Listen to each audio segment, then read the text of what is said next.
comunicação falha causa problemas de relacionamento interpessoais.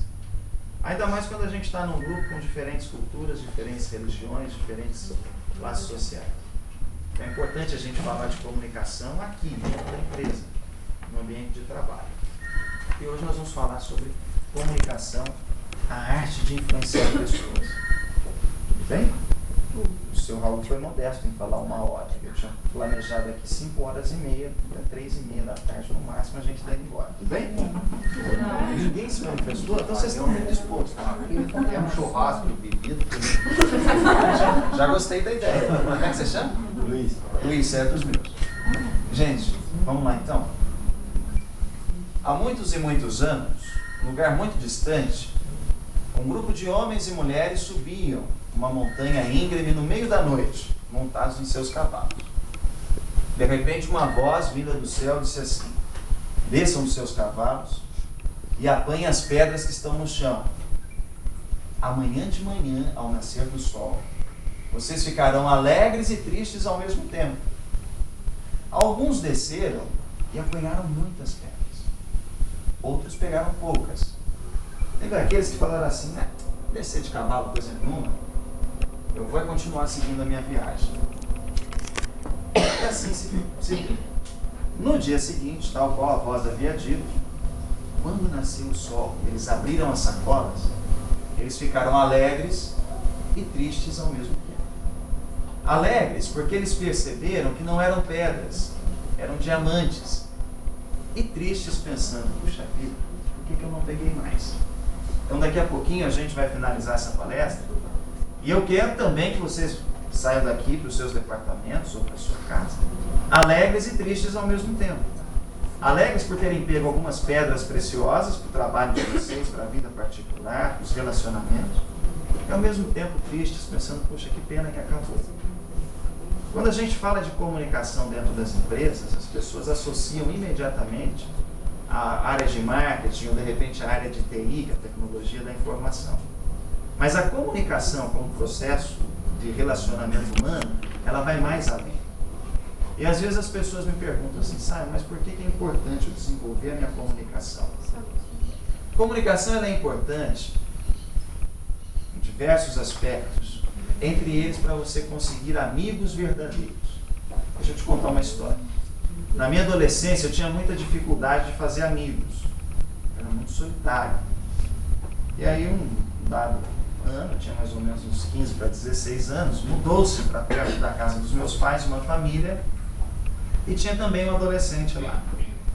E aí, coincidentemente, ele foi estudar na mesma sala que eu, no mesmo colégio. A gente ia de manhã juntos, voltava no final do período, fazia trabalhos escolares juntos.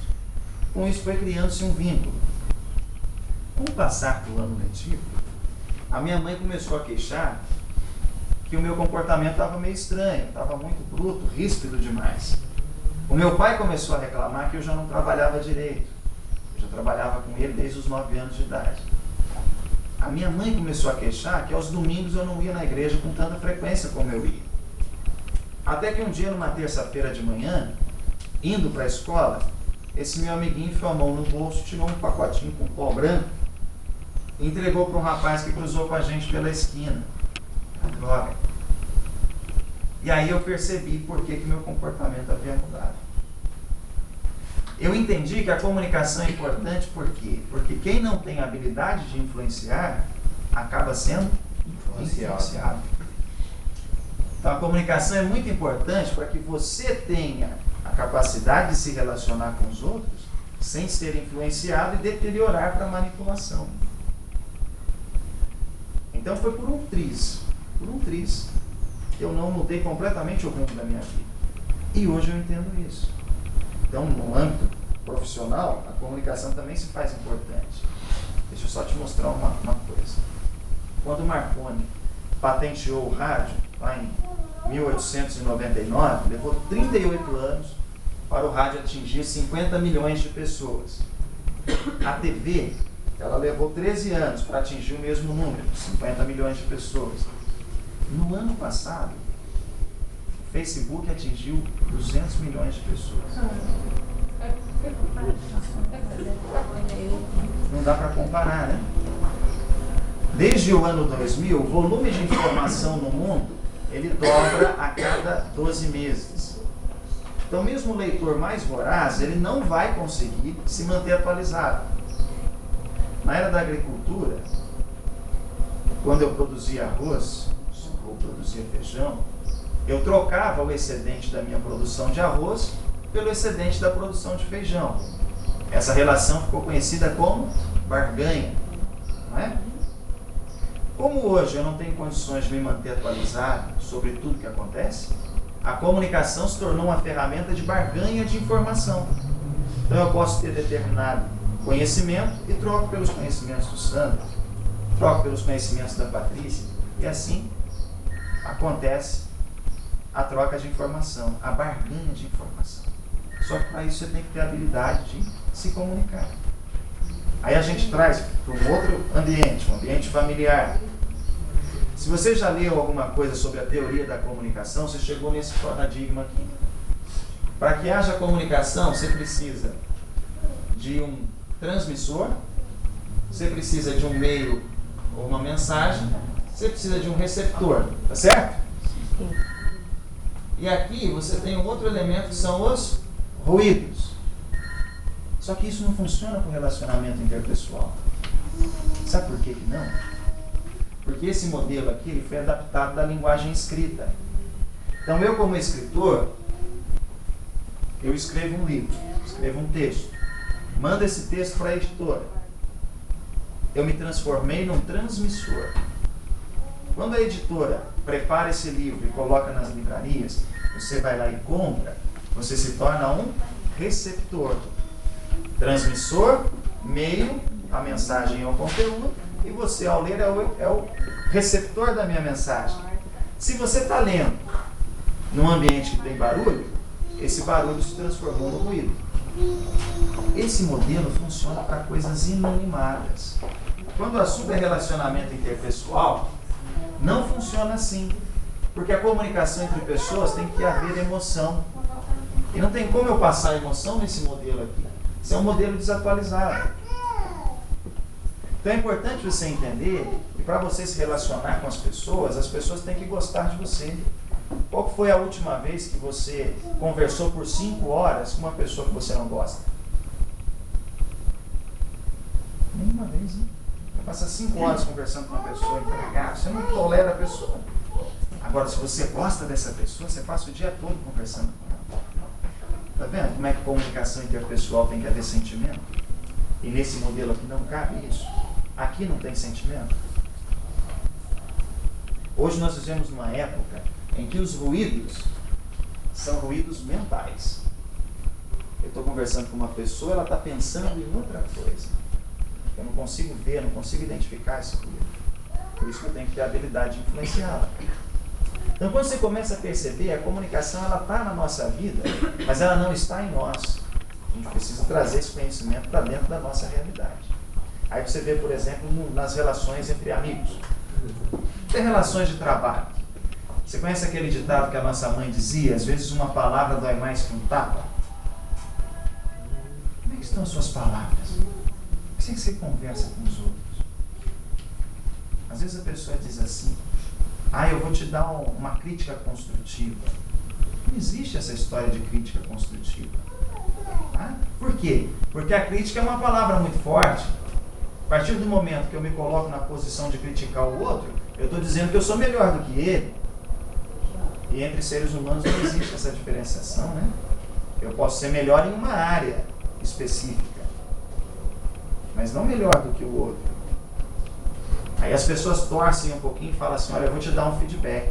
Eu vou ser assertivo agora. Ser assertivo, dar um feedback, não tem nada a ver com fazer crítica. Agora, você quer ver uma outra coisa que também dói muito? São as reclamações. Eu trabalhei com um gerente, ele dizia assim, olha, tinha um ditado interno: reclamar para quem não resolve é fofoca. Olha que bonito. Reclamar para quem não resolve é fofoca. Eu estou reclamando com uma pessoa que não tem poder de decisão? Eu estou levando o problema a sério? Eu estou querendo resolver? Não. Reclamar para quem não resolve é fofoca. E ela dói mais do que um tapa. Por quê? Porque elimina os vínculos afetivos. Aí vamos trazer para um outro ambiente. A questão do trabalho em equipe. A força de uma equipe é da mesma proporção do seu elemento mais fraco. Assim como uma corrente. Você passa uma corrente lá para proteger o teu portão, por exemplo. Se ela tiver um elo fraco, essa corrente é fraca. Por quê? Porque esse elo vai ceder e vai comprometer todo o resto. Então, o trabalho em equipe, para ser forte, ele precisa de ter todo mundo forte. Todos os elos da equipe têm que ser fortes. E, principalmente, falar a mesma língua. Agora, o que acontece se eu dou vazão a conversas paralelas? O que acontece se eu dou vazão a críticas e reclamações? Será que eu estou fortalecendo ou prejudicando a minha equipe? Então, quando a gente começa a analisar, a comunicação é importante em diversos aspectos. E vai de você ter ou não a habilidade de se comunicar para influenciar pessoas. Às vezes a pessoa fica com medo da palavra influência, né? A palavra influência, ela tem o mesmo radical de fluência, fluir. Então imagine, por favor, um rio. A água flui pelo leito do rio, não é verdade? Não tem como você forçar a água a seguir aquele curso natural. Pode até colocar ali força. Mas depois ela entra no curso normal. Mas tem como eu influir. Como assim? Tem como, por exemplo, eu pegar um barquinho de papel e colocar no leito do rio. Aí ele vai fluir. Então, às vezes, você precisa entender que influir, entrar na vida de outra pessoa, entrar no trabalho de outra pessoa, é muitas vezes colocá-la no curso da empresa. Então, vocês têm aqui 45 colaboradores e às vezes um ou outro não está pensando do mesmo modo que a entidade pensa. Então você que está lá no dia a dia trabalhando junto com ele, que está perto, tem a possibilidade de influir. Ou seja, você vai colocar essa pessoa na direção certa. Você vai colocá-la no curso certo das coisas. Por outro lado, a manipulação é o contrário, né? Se você influencia, a manipulação ela torce a coisa. Ela força. Ela torna o processo doloroso, tanto para quem influencia, quanto para aquele que sofre a manipulação. Então, quando você começa a entender essas diferenças, influenciar pessoas passa a ser mais agradável. Então, fica a grande pergunta: como é que eu posso, sabe, melhorar a minha comunicação? Como é que eu posso, no meu dia a dia, aplicar o meu conhecimento, tudo aquilo que eu já venho estudando e vivenciando há anos, para melhorar a minha comunicação? Como é que eu faço isso? Talvez você já tenha visto isso aqui, mas não sabe de onde veio. O Dr. Roger Sperry, em 1975, ele estava tratando pacientes que sofriam de epilepsia. Você deve conhecer aquele procedimento que é a lobotomia pré-frontal. Conhece? Você vai fazendo incisões na cabeça do paciente. É isso? Aí o que aconteceu? Ele começou a fazer essas incisões pelo córtex cerebral. Ele percebeu que o cérebro tem funções diferentes. Na realidade, a gente tem 2 cérebros dentro da cabeça. Aí veio um executivo da General Electric, chamado Nerd Hermann. Ele descobriu que, na realidade, são 4 cérebros aí dentro. Se você dividir aqui ao meio, de novo. Então, eu quero que você se concentre nisso daqui que nós vamos falar agora. O lado esquerdo do nosso cérebro é responsável pelas nossas funções lógicas, matemáticas, mecânicas, o nosso lado preto e branco. O lado direito é o lado da emoção, é o lado da intuição, da percepção, da comunicação.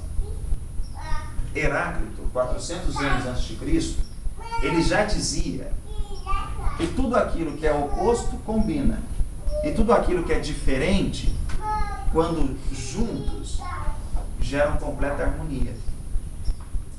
Para melhorar a nossa comunicação, a gente tem que aprender a unir razão e emoção. Aí você consegue melhorar a sua comunicação. Caso contrário, não vai dar. Nós não falamos agora há pouco que a comunicação interpessoal envolve sentimento? Então eu tenho que desenvolver a habilidade de entrar no lado direito do cérebro das pessoas. Eu preciso conquistar o emocional delas. Então eu vou passar para vocês algumas dicas para a gente aprender a fazer isso. A partir do momento que a gente começa a conversar com os outros com o objetivo de conquistar essas pessoas, aos poucos a nossa comunicação melhora. Por quê? Quando a gente fala de conquistar pessoas, não é trazer gente para o nosso lado, mas é fazer com que o nosso dia a dia, a nossa convivência no ambiente de trabalho, seja sempre produtiva. O líder, por mais competente que ele seja, ele não vai conseguir motivar ninguém. Por que não? Porque ele não tem a habilidade de fazer o outro desejar fazer tal coisa. Ele pode criar um ambiente que vai tornar possível a pessoa colocar para fora todo o seu talento. E para isso a gente precisa de comunicação. Eu vi que vocês não estão com material de anotação, mas eu me coloco à disposição para mandar esse material para vocês, por escrito, em newsletters, se vocês desejarem, daquilo que a gente vai tratar a partir de agora. Tudo bem? Então vamos lá. Em 1960, Alberto Mehrabian, na década de 60, um professor da UCA, ele descobriu que a nossa comunicação interpessoal ela é composta 55% dos nossos gestos, das nossas expressões, ou seja, a nossa linguagem corporal, 38% da nossa comunicação vem do nosso tom de voz, o modo como a gente fala, e apenas 7% daquilo que a gente comunica é através das mensagens. Se você digitar no Google, você vai ver isso aqui explicado de diversas formas. Mas a ideia de Alberto Mehrabian era a seguinte: para ser um bom comunicador, você não tem que focar só na linguagem corporal, ou só no tom de voz, ou só nas palavras. Mas você tem que aprender a trabalhar com os 3 elementos de forma equilibrada. Então, às vezes as pessoas têm a ideia de que comunicar, ser comunicativo é falar muito, quando na realidade não tem nada a ver. Por que a gente fala que isso não tem nada a ver?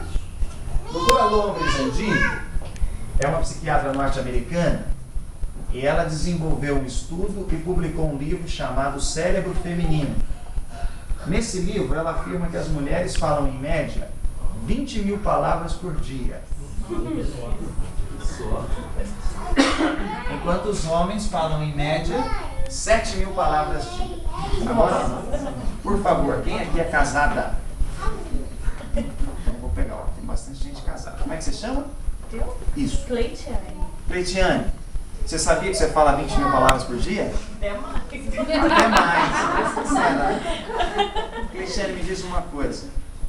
Você fala, e o teu marido não te ouve, né? Né? Das vezes. Isso acontece, gente. Olha que coisa interessante. O homem fala 7 mil palavras dia, mas a linguagem dele é mais assertiva. O homem solicita mais. Agora, as mulheres falam e só recebem atenção quando ficam quietas. Você ficar quietinha, Cleitiane, teu marido fala assim: Benzinha, aconteceu alguma coisa, você está tão calada. Não é assim? Ele é mais calmo. É, não é? O que aconteceu? Você está tão quietinha? Por que isso acontece? Porque a comunicação das mulheres é focada nas palavras. Aí você fala assim: puxa, Simon, mas eu sei que as mulheres são mais comunicativas que os homens. São mesmo. Mas por quê? Entre o hemisfério direito e o hemisfério esquerdo, existe uma conexão de feixe nervoso chamado corpo caloso. O corpo caloso é responsável pela troca de informações entre o hemisfério cerebral direito e o esquerdo. Tá? E nas mulheres, essa estrutura de corpo caloso é 30% mais densa do que em nós. Então as mulheres têm mais habilidade de percepção, as mulheres são mais comunicativas, as mulheres são mais intuitivas. Inteligência. Eu não ia falar inteligência. A gente está em minoria, né? Não podemos falar nada. Isso aumenta a inteligência de vocês. Por que aumenta? Albert Einstein, ele foi eleito pela revista Times o homem mais inteligente do século passado, né? Só que ele não teria alcançado esse título se ele não tivesse aprendido a ler e escrever, concorda? Então, ler e escrever são 2 formas de comunicação. Ouvir e falar também. Então, se as mulheres têm mais habilidade nisso, elas se tornam automaticamente mais inteligentes. É por isso que no comércio você está vendo mais mulheres no atendimento ao cliente, no telefone a mesma coisa. Por quê? Porque aquilo que o Alberto Mehrabian disse de 7% de palavras, 38% de tom de voz e 55% de linguagem corporal, se aplica a determinadas situações. Se você está escrevendo, por exemplo, um ofício para mandar para uma outra entidade, o que vai valer? As palavras. Se você está no telefone, o que vale? Tom de voz. Mas se você está fazendo uma apresentação para um grupo de investidores ou, de repente, para uma empresa que vai ajudar a entidade, o que vai valer? É a tua linguagem corporal. Eu poderia trazer aqui qualquer pessoa para falar a mesma coisa que eu estou falando, do mesmo jeito. Só que se essa pessoa chegasse aqui e falasse assim, ó, o negócio é o seguinte, a partir de agora eu vim aqui falar para vocês como é que a gente vai aprender a se comunicar melhor. Vocês iam levantar e ir embora. Por que esse babaca vai falar de comunicação? A linguagem corporal conta muito. Então como é que a gente melhora a linguagem corporal? Como é que a gente melhora o tom de voz? Como é que a gente potencializa o uso das nossas palavras? A gente vai aprender a partir de agora. Você sabe, Cretiane, por que você só é ouvida quando você fica quietinho? Por causa da lei da escassez. Esse quadro aqui vocês conhecem? A Tarsila do Amaral. Esse quadro se chama Vaporu. É o quadro brasileiro mais bem avaliado no exterior. Ele foi vendido lá no Museu de Arte Moderna em Nova York, em 96, por R$2,5 milhões. Só que um observador desavisado, ele ia falar assim, puxa, foi uma criança que pintou isso. Porque o traço é simples, né? O contorno é suave, não tem muitas cores, né? É uma obra simples, mas com um valor altíssimo. R$2,5 milhões. E esse outro aqui, quem conhece? Ninguém conhece? Esse quadro é de Pablo Picasso. Se chama Nu, Verdes Folhas e Busto. Esse quadro ele foi avaliado no dia 10 de março de 2011 no Trade Gallery por R$176 milhões. Agora, por que esse vale 80 vezes menos do que esse? Lei da escassez. Todo lugar que eu faço essa pergunta, ninguém conhece esse quadro. Ninguém nunca viu esse quadro aqui. E quem viu não sabe o nome. Mas esse daqui, a grande maioria das pessoas reconhece. Por que esse aqui é conhecido e esse não? Lei da escassez. Por que o ouro vale mais do que a prata? Por favor. Por que o ouro vale mais do que a prata? Lei da escassez. Tem menos ouro no mundo. É a lei da escassez. Então, todas as vezes que você for fazer um anúncio, que você for falar qualquer coisa para alguém, você nunca fala isso nos corredores. Toda vez que você tem uma reclamação, você nunca vai fazer essa reclamação no refeitório. Lei da escassez. Você tem que chegar para quem resolve. Entendeu a diferença? Olha, eu tenho um segredo para te contar. Não é assim que a gente fazia quando criança? Eu tenho um segredo para te contar. Aí o que a gente fazia? Qual que é o segredo? Conta. Lei da escassez. Tudo aquilo que é raro é mais importante. Quando você quer falar alguma coisa para o seu marido, para o seu esposo, torna a coisa rara, você vai ver que ele vai prestar atenção em você imediatamente. Tá? Os homens, eu falei para você agora há pouco, né, que os homens têm uma linguagem mais assertiva, né? Os homens solicitam mais. Os homens têm a habilidade de pedir mais. O que é a solicitação? É uma linguagem direta que exige uma ação específica. Esses dias eu cheguei de Uberlândia, tinha passado uma semana lá.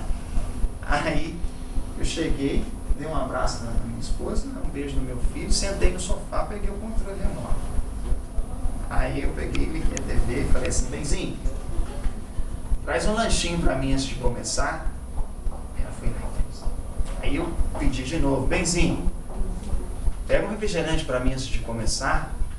Ela foi lá e trouxe. Na hora que ela estava chegando na cozinha de novo, eu falei assim, Benzinho, ela falou, pode parar. Você acabou de chegar, já sentou aí no sofá, não perguntou como é que eu tô, não viu que eu cortou o cabelo, não perguntou do bebê. Eu falei, pronto, começou. Né? Começou. Mas é natural do homem pedir mais. As mulheres não pedem com tanta frequência. Então, se você quer alguma coisa do seu marido, do seu namorado, do seu noivo, do seu ficante, chega pra ele e pede. Ah, se você chegar e falar assim, olha, e eu estou pensando de ir no shopping no domingo, ele vai falar assim, pode ir. Agora se você chega e fala para ele assim, olha, domingo eu vou ao shopping, eu quero que você me leve, pronto, você solicitou. Se ele não puder levar, ele vai falar. Agora, como a mulher não solicita, o que acontece? Ela fala assim, ó, domingo eu quero ir lá na casa da fulana, minha prima, minha tia, minha mãe. Aí tudo bem, ela falou que queria, mas o homem não gravou aquilo. Aí no dia de sair, no domingo à tarde, ele fala assim, não vou poder, porque tem um jogo do meu time aqui e tal. Não, mas você falou que ia. Não, mas eu não disse que ia, você falou que queria ir. Mas eu não falei pra você que eu ia te levar. Aí começa o burburinho. Mulheres, aprendam a solicitar. Peçam as coisas. Tem que mandar. Como é que é a expressão aí? Ela falou aqui, eu sou assim, eu mando. O cérebro do homem, ele não está pronto para ser dedutivo. Vocês ouviram o que eu acabei de falar? O cérebro do homem não está pronto para ser dedutivo. A gente não consegue adivinhar as coisas. A gente é meio lento. Vocês têm que falar pra gente exatamente o que vocês querem. E agora eu vou te ensinar. Como é que você consegue influenciar as pessoas através do movimento dos olhos. Finalzinho da década de 80, 88, 89, a doutora Francine Shapiro estava caminhando no Central Park, preocupada com um paciente dela. Ela estava precisando arrumar uma solução para um paciente. E aí, caminhando lá, ela de repente mudou a direção do olhar dela. E ela percebeu que houve uma quebra naquele raciocínio que ela estava tendo a respeito do paciente. E ela começou a estudar isso. Falou, puxa, mas por quê? Porque quando eu movimentei o olho numa outra direção, aquele pensamento que eu estava foi perdido. Ela começou a estudar e chegou nisso que a gente está aqui agora. Ela descobriu, entre outras coisas, que a retina, o fundo do nosso olho, é uma extensão direta do sistema nervoso central. Uma extensão direta do cérebro. Então, o nosso cérebro ele capta muito mais coisas do que os nossos olhos são capazes de ver. E aí, entre outras coisas, a doutora Francine Shapiro descobriu isso que eu vou te mostrar agora. E, para tanto, eu vou te apresentar a Helena, essa bonequinha aí. Ela descobriu que quando a gente movimenta os olhos para cima, mas para cima, à direita, nós ativamos a parte do nosso cérebro responsável pela criação de imagens. Então, para cá a gente cria imagens. Quando a gente muda o olho para outra direção, para a esquerda, a gente lembra de imagens com mais facilidade. Então, você está fazendo uma entrevista, conversando com uma pessoa. Aí você pergunta para ela uma coisa que ela deveria saber a resposta. E ela movimenta os olhos para cima, à direita, você sabe que ela está mentindo para você, porque ela vai criar naquela hora. Você quer saber onde é que estava o namorado? Você estava no futebol? Repete, por favor, Sara. Quando você movimenta os olhos para cima, quando você movimenta os olhos para cima, à direita, você está criando imagens. Quando você movimenta os olhos para cima, à esquerda, você está lembrando de imagens. Qual foi a cor do teu primeiro carro? Ele nem viu, a gente já lembrou. Entendeu? Aí ela foi descobrindo, estudando e descobrindo, que quando a gente movimenta os nossos olhos para os lados, a gente ativa a parte do nosso cérebro responsável pelos sons, pela audição. Então, se eu movimento o olho para cá, para o lado à direita, eu estou ativando a parte do meu cérebro responsável pela criação de sons. E do outro lado, para cá, ou seja, para o lado à esquerda, eu estou ativando a parte do meu cérebro responsável por lembrar de sons.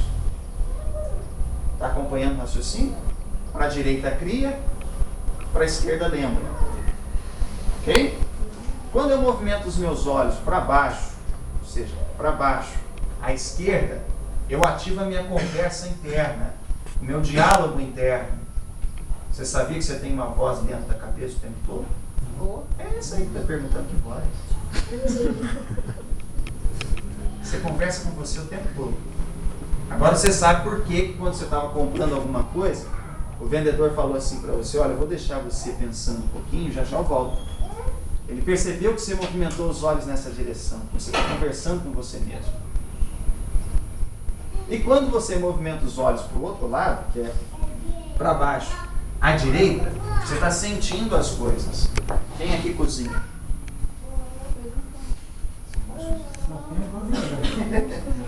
Quando você está preparando lá um prato, você prova o teu tempero, a gente faz assim, ó. A gente olha para cá, a gente olha para baixo, à direita, para ativar a parte do nosso cérebro responsável pela gustação. E os sentimentos. Eu sei que é muita coisa para a gente gravar de imediato, então vamos brincar que a gente aprende. Por favor, todo mundo de pé, nós vamos fazer um exercício juntos para vocês gravarem isso aí. Olha que coisa. Você que está aí no fundo, você não vai conseguir ver os meus movimentos, tá? Mas eu quero que você confie na intuição dos seus colegas. Quando eu movimentar o braço para cima, nós não vamos fazer para o lado, tá? Nós só vamos fazer para cima. É mais importante você lembrar as direções do que o que é, primeiramente. Quando eu levantar o braço para cima, vocês vão dizer bem alto: imagens. Imagem, ok? Então vamos lá. Imagem! Para gritar, gente. Imagem! Imagem! Legal, parabéns.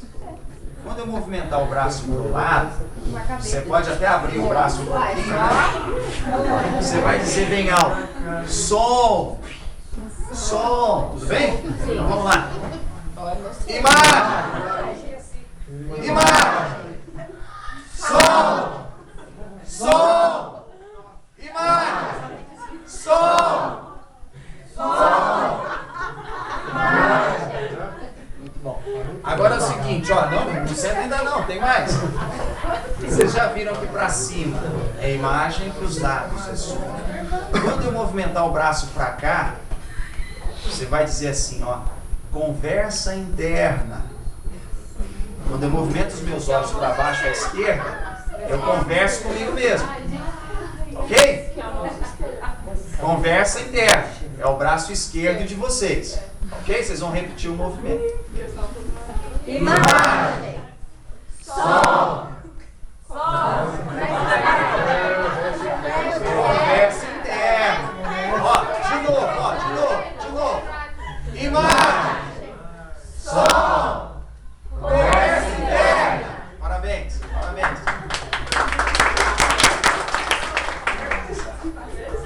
Vamos fechar? Vamos fechar o exercício? Imagem, som, conversa interna. Quando eu movimentar o braço direito, vocês vão dizer assim, ó: sentindo. Para piorar, vocês vão dar uma jogadinha assim, ó. Okay? Não tem como sentir sem mexer o quadril, tá? Por que é importante dar uma dançadinha? Porque quando você dá uma dançadinha, você nunca mais esquece. Vamos junto? Imagem! Tem gente que não está levantando o braço. Ok? Bem alto. Imagem! Som! Conversa interna! Sentido! Tem gente aí que está com o quadril duro.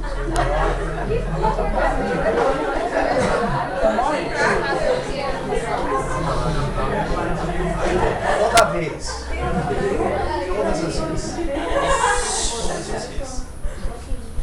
Todas as vezes que você lembrar desse exercício e fizer imagem, som, conversa interna e sentido, você nunca mais esquece.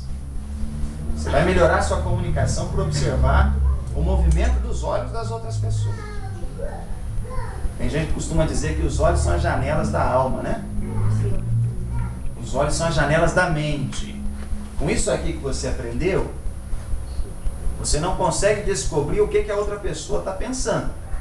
Mas você consegue descobrir como ela está pensando. Se ela está pensando através de imagem, através de som, através de sensações e emoções. E isso é fundamental na arte da influência. Porque se eu sei que você está pensando através de uma imagem, eu posso lançar na minha comunicação, na minha mensagem, uma palavra visual. Aí eu consigo prender a sua atenção para aquilo que eu estou falando. 87% daquilo que a gente tem armazenado na cabeça entrou lá através dos olhos. Então, todas as vezes que você tiver uma mensagem importante para falar, crie uma imagem. Crie uma imagem. Tá? A linguagem de Jesus Cristo era uma linguagem poderosa, porque ele falava por meio de ilustrações, analogias. Ele conversava com as pessoas baseado em ilustrações. A ilustração, ela quebra a mente crítica do lado direito e abre a porta do lado direito e quebra a mente crítica do lado esquerdo. Então, a gente consegue entrar na cabeça dos outros quando a gente conta uma história. E aí dentro da história você vai colocando as suas ideias ali, o que você quer que a outra pessoa saiba. Você não precisa entrar em choque com um colega de trabalho para corrigir uma postura errada dele. Você pode contar uma história. E dentro da história você embute aquilo que você quer que ele saiba. Entendeu? Às vezes você pode contar uma experiência que você ouviu, serve como analogia também. Então todas as vezes que você prestar atenção no movimento dos olhos da outra pessoa, você vai conseguir tocar o coração dela com mais facilidade. E você vai direto lá, na parte do cérebro dela que é responsável pelas emoções. Outra coisa que é fundamental você aprender a fazer é colocar a ênfase na palavra certa. Agora nós vamos aprender a potencializar o tom da nossa voz. A ênfase, ela é um recurso da linguagem poderosíssimo para dizer a coisa certa do jeito certo. Então, por exemplo, veja essa frase. Eu não disse que ele roubou o dinheiro. Se eu coloco a ênfase na palavra eu, a minha frase está dizendo o quê? Quem foi que se expressou, não é? Agora, e se eu mudo assim, ó? Tá vendo? Eu não disse que ele roubou o dinheiro. Como é que foi que eu me expressei? Eu posso não ter dito, mas e se eu escrevi que ele roubou? Tá vendo? Como é que faz a diferença? Olha a outra lá. Eu não disse que ele roubou o dinheiro. Quem foi que roubou? Pode ter sido outra pessoa. Olha a quarta. Eu não disse que ele roubou o dinheiro. O que ele fez com o dinheiro? Ok? Aí a última. Eu não disse que ele roubou o dinheiro. Ele pode ter roubado outra coisa. É a mesma frase. Não tem pontuação nenhuma, mas você já percebeu ali o quê? Que a ênfase muda totalmente o sentido da frase. Você já percebeu que em algumas situações, infelizmente, a gente é mal interpretado? Puxa, não era isso que eu queria falar, mas foi o que a pessoa entendeu. Por quê? Porque quem põe sentido é quem escuta. E aí, para melhorar a sua comunicação, você tem que usar a ênfase. Mas para que usar ênfase? Para não cometer esses erros. O Pedro Bial tem uma frase que eu acho fantástica. Ele diz assim: o segredo da comunicação é ser entendido. Se você não é entendido, a sua comunicação é ruim. E como é que você faz para ser entendido? Colocando a ênfase na palavra que você quer destacar. Então, se você tem que dar um feedback para alguém, daqui a pouquinho a gente vai ver isso. Vou mostrar para vocês uma técnica simples para dar esse feedback. Coloque a ênfase na coisa certa. Você vai perceber como é que seus relacionamentos mudam. Outra técnica fantástica é fazer as perguntas certas. Sócrates foi um dos maiores sábios que a humanidade já teve. E ele ensinava por meio de perguntas. Fazia perguntas de reflexão, o que ajudava as outras pessoas a chegar naquilo que ele queria. Só que tinha um detalhe interessante nas perguntas dele. Sócrates usava mais o como do que o porquê. Olha que interessante isso aqui. Quando você for conversar com alguém, pergunte o como. Porque é o como que te dá o know-how. Ok? Como é que você conheceu a avó? Assim, a situação é essa, tal. cheguei aqui. Por que você é voluntário da VOC? Você vai contar só um motivo. Toda vez que você pergunta o porquê, você vai chegar nas justificativas. O como te dá a experiência. As experiências que a pessoa passou até chegar aqui. Aí você começa a conhecê-la. Se você pergunta o porquê, a pessoa vai te dar uma justificativa. Aí você vê o político na televisão, horário eleitoral, esse ano, é ano de eleição. Aí eles vão falar assim, eu fiz isso porque a população pedia, porque o povo daquela região precisava, por quê? Depois de 6 porquês, você já está querendo votar nele. Você acha que ele tem alguma coisa para fazer. Ele só está te dando justificativa. Entendeu?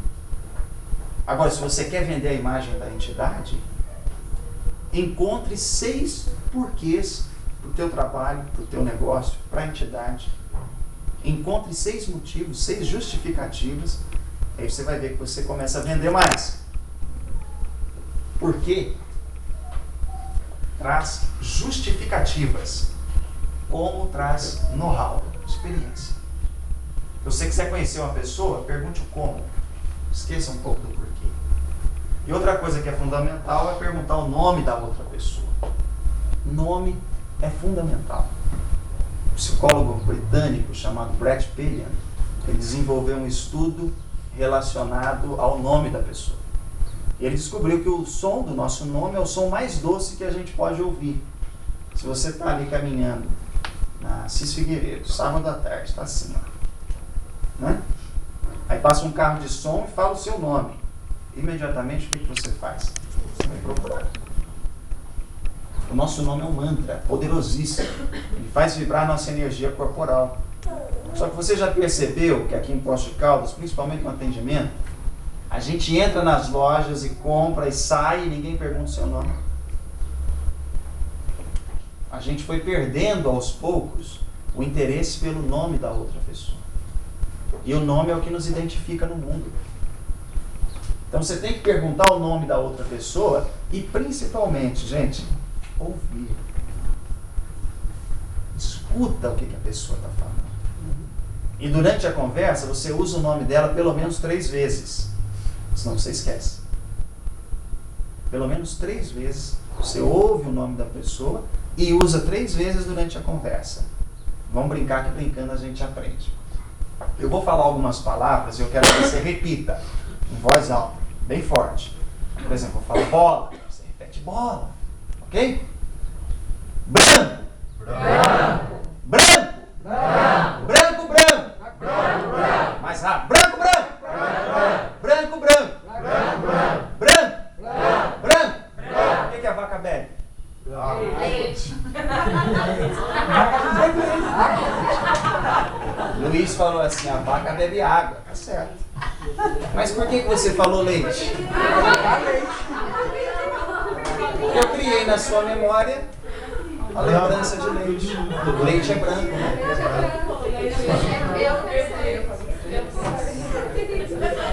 Então aquilo que a gente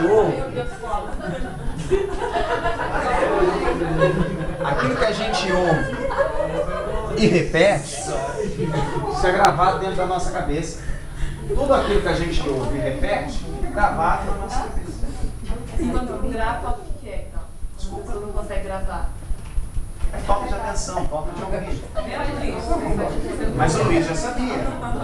O Luiz sabia que a vaca bebe água. Gente, quando a gente fala de ouvir, esse daqui talvez seja o maior segredo dos grandes comunicadores. Quando a gente fala de ouvir, esse talvez seja o maior segredo dos grandes comunicadores. Eu comuniquei certo, porque eu estava ouvindo ele falar. Puxou a sardinha pro teu lado. Presta atenção nisso aqui, isso aqui é importante. Tá vendo como é que vocês começaram a ouvir? Todas as vezes que você ouve, você consegue aprender da outra pessoa.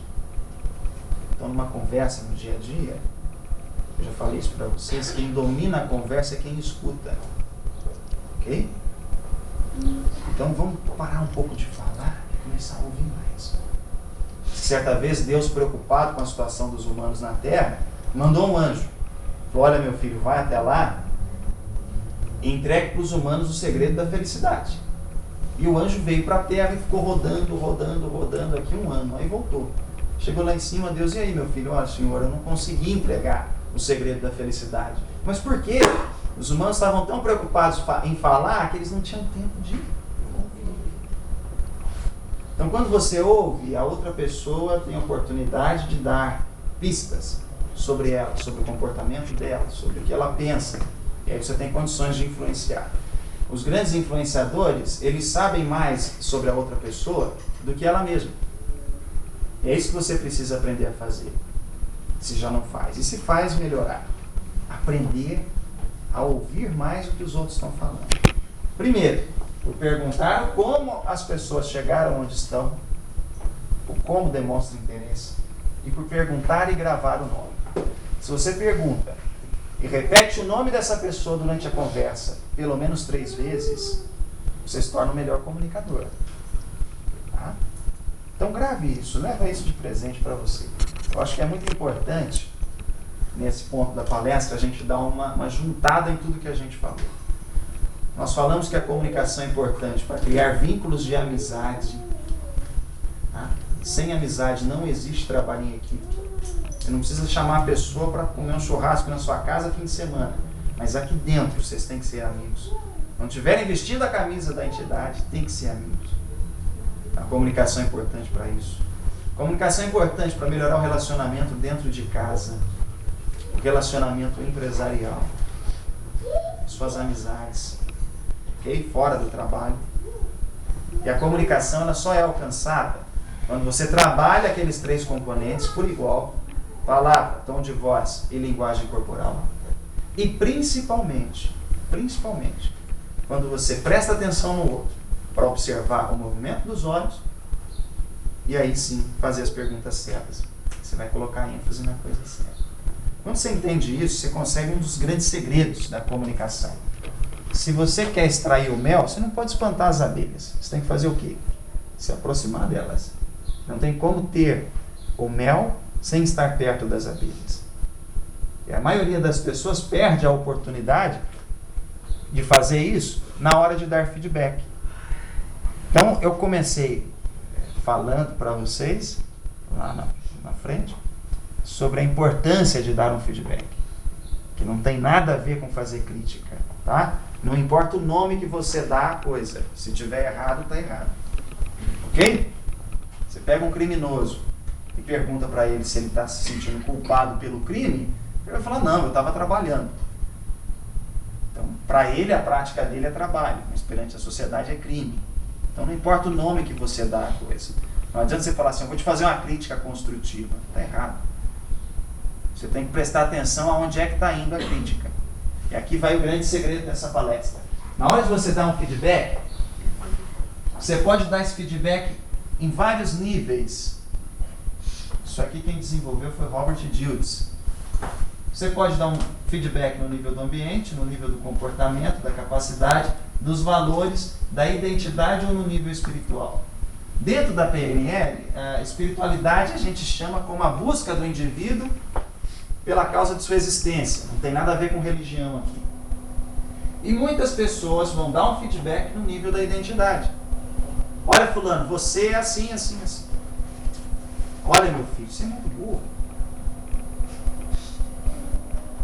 Isso com a criança é autoestima. Então você nunca vai dar um feedback no nível da identidade. Você tem que dar um feedback no nível do comportamento. É como diz o ditado, você vai atacar o jogo e não o jogador. Então aí a conversa muda. Olha, meu filho, você é tão inteligente, como é que você faz uma coisa dessa? Você valoriza a pessoa e critica o comportamento. Quando você critica o comportamento, aí você está dando feedback. Tem uma técnica fantástica, talvez vocês conheçam, que é a técnica do sanduíche, né? O que tem um sanduíche, gente?